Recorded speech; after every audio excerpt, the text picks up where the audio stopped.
আপনি কি জানেন এমন এক শিশু ছিল যে জন্মের পরই দোলনা থেকে কথা বলেছিল আর পুরো জাতিকে স্তব্ধ করে দিয়েছিল। হযরত মরিয়ম তার নবজাতক সন্তান ঈশাকে নিয়ে বাড়ি ফিরলেন।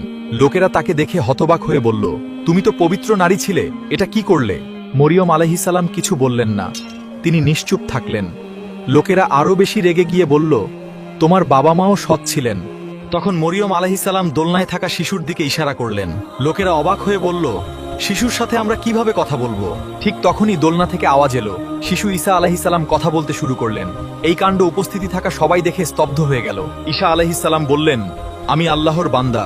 আল্লাহ আমাকে কিতাব দিয়েছেন এবং নবী বানিয়েছেন। তিনি আমাকে বরকত দিয়েছেন।